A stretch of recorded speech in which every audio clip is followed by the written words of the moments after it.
Good evening, good evening. Coming up on the show tonight, we're talking theatre. We're talking about Under the Lights, a brand new play from C21 Theatre Company. Stephen Kelly and John Travers join us in the studio. But before we chat to them, let's take a little look at what we can expect from Under the Lights. Yo! I'm the captain of the rugby team. You ever thought about playing? Rugby. Now, I'm probably the last person in the world anyone would expect to become a rugby player. But arm wrestling champion of the world, yeehaw, that was me. Oh, aye. In my mind, I was going to the Olympics and taking home gold for arm wrestling. People at school got to know my goings on at lunchtime. Everyone wanted to arm wrestle me, the champ. I hated losing. Winning meant everything to me. Like, I think it was all this stored up frustration of being so weak at football. But I was great at this. And this was my time. The Shane. So we're talking about Under the Lights from C21 Theatre Company. Guys, thank you so much for joining us. Stephen, we'll start with you, because this is a play that's dealing with a very serious subject, isn't it? Yeah, Robin, I suppose it is very important. Under the Lights by Maria Connolly. We are producing it as C21, and yeah, it looks at the head injury assessments within grassroots and amateur level contact sports. And that's, rugby, right across the board, football, hockey, you name it. And just the lack of, I think, and that's for a combination of reasons as well. You can't have a doctor at every side pitch throughout the country. But it's really just raising awareness of that and looking at those kind of key decisions that are taken at key moments if there's any suspicion of concussion on the pitch, and what action you take to address that while it's happening, and then for the rehab after this, depending how bad it is, Now, for Maria Connolly, who wrote this, she is a rugby mum, isn't she? She's a rugby mum, yeah. Her boys played rugby as well. We're just out of rehearsals there. It was up with John, and she had, Maria was in this morning, and she brought her rugby son in with her, so he was giving John a few hints and tips there, wasn't it? We had to throw the ball, put the spin on it so it can make it believable. And were you a rugby fan to start off with? Well, obviously I watched the Six Nations and the World Cup and that, but no, I'm more of a, say, football, boxing and a lot of other sports, but it was a great opportunity to get a bit of research in, and I've been to a few matches now. I was actually at the up at Ravenhill watching the Ulster v Queensland Red Sox. Right. So that was a real experience. I could see firsthand how the players all interact, clash, hear what the coaches are saying and stuff. So it's all valuable for me to kind of tackle this beast. So tell us about the main character you're playing in the show then. Yeah, so his name's Josh Blair, and he's a young, vibrant young man. I think he's around about, say, 14, 15 years of age when the play kicks off. But he wants to prove, he has something to prove to his family and stuff. His dad always wanted him to be good at football, but he says it's kind of quoted in the script, he has 2 left feet. Right. So he gets good at arm wrestling. This was something that he could show people, and but from that he gets spotted by the captain of the grammar school he goes to, Jake, and they recruit him, and then he finds kind of his place within rugby. So they're on to tell the story. It goes over for, I think it transpires over, say, two years, I think, between years 8, 9 and 10, and they take you on the journey. I go through, I would say, how many characters are there now? 16, 17, 18. It was 17, and then there was a couple added in and a few rewrites. Wow. And it's just you on stage. This is a one-man show as well. Absolutely, yeah. So obviously, with 18 characters, you do get your main cast. Yes, yeah. So with the 5, the research that you do on those kind of get the big chunk of the pie. But you're kind of the master now of the one-man show, aren't you? It's just so funny, yeah. But you know what? I'm going to have to take this title because, I'd say. How many have you done now? Oh gosh, this would be my 6th, I think 6th. What was it? Well, the Johnny Meister in the Stitch was Rosemary Jenkinson one. That was a 2009 or 10, and then it was Basra Boy. Yeah. That was a real one-man show. That was with Rosemary Jenkinson. That was in 2012, 13, kind of, and then it was Vivarium, Robin Williams. You seen that? I remember you coming to see that. It was a one-man show telling his life story.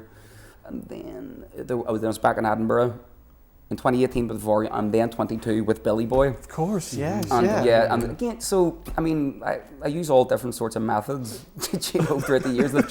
They change from job to job, but with experience with this and.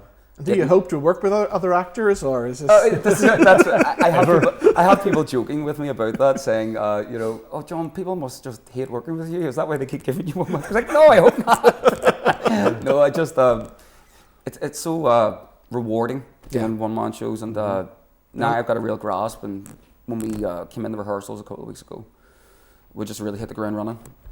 So it's such because I was able to get the script early. Yes, yeah. You know. After I got Christmas over, I just went heavy in, because once I get the script, I try to leave no stone unturned. Yeah. And this has a lot of really deep symbolism and meaning, and obviously with head injury assessments on the sideline. So there's a lot for us to dig our teeth into, and I'm very happy to be a part of it. John's very thorough as well in his approach. As he said, he leaves no stone unturned, and you know, there's a big research area for him, and he looks at that and he goes into great depth. And as a director, that makes that process a lot easier for him to come, you know, prepared every morning. He's there on time, bang on. He's running lines, and he knows how important that is, because he wants to fine tune and to polish all the time.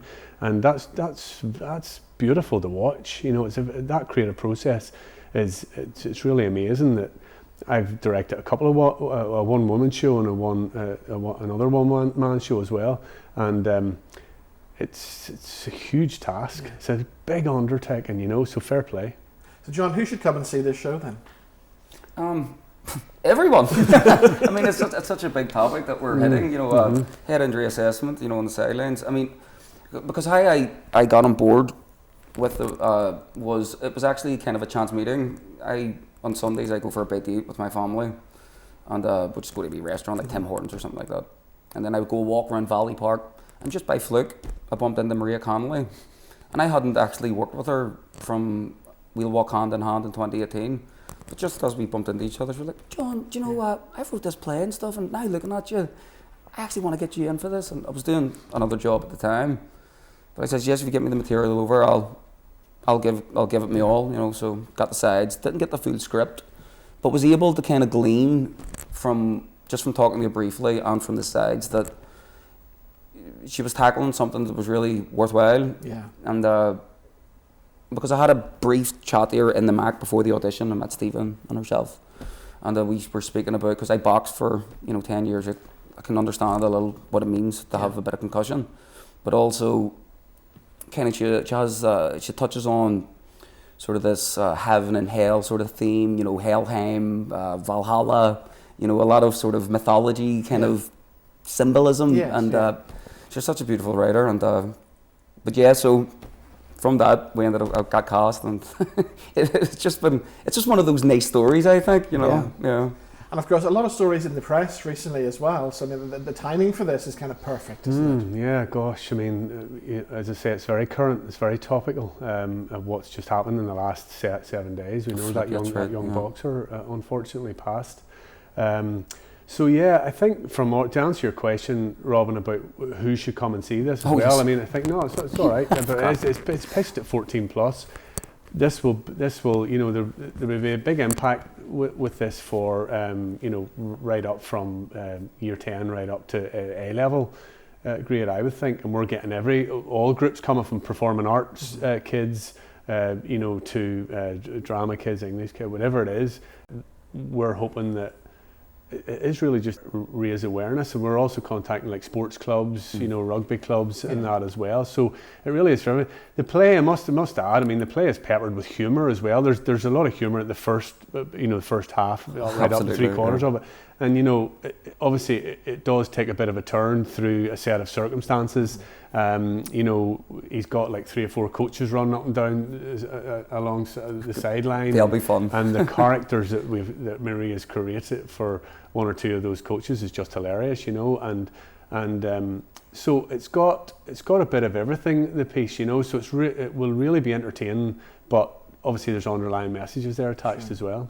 So you open in the Mac on the 20th of February, and then you're on tour after that. And then we're on a small tour. So we're off. We're on for 3 nights in the Mac, and that's the Thursday, Friday, Saturday. Friday night's a BSL night as well, and then we're doing 4 regional venues throughout Northern Ireland, and that's Armagh, Lisburn, Downpatrick, Newtownards, and Ards Arts Centre as well. So we're delighted with that. And of course, the timing for this play is perfect with the Six Nations happening as well. Exactly, yes, Six Nations. I know, because I was up in one of the local pubs there on Sunday, and I had my flyers, of course, in my back pocket. So it was kind of like, and I'm sure the guy was looking around the bar going like, where does these all come from? Where do these things come? I did the same at the weekend. But you've got to kind of capitalise on that, don't you? It's perfect, and that wasn't even planned. Well, I suppose it was maybe planned. But February, it's a brilliant month, and as I say, the 22nd, the day that's on is the 22nd. I think Ireland are playing that afternoon, so maybe that's not the greatest timing, but the tickets are going well for that show anyway. So a few people come out of the pub, they can maybe dander towards the Mac. It's only around the corner. It is, exactly. Yeah. Oh. So yeah, come and see it. Stephen and John, the best of luck with the show. Thank you so much. Thank you, Rob. Thanks a million. Thank you. Thanks. Everyone in the huddle, please! When Shakespeare's Hamlet declares, there is nothing either good or bad, but thinking makes it so, we are reminded of the power of positive thinking. Whatever happens today, Valeris, I want you to remember Mr. Shakespeare's words and recognise that what happens here, today, and after the match will determine the impact you place upon yourselves. I love Mr. Welch's team talks. Him being an English teacher meant he had some great quotes in his back pocket. But they didn't quite come up to the standard of our other Coach Billy's made up ones. No group of people want to stand around and watch a team of rugby players play past the ball. They'd sooner drink a pint of petrol and light their own farts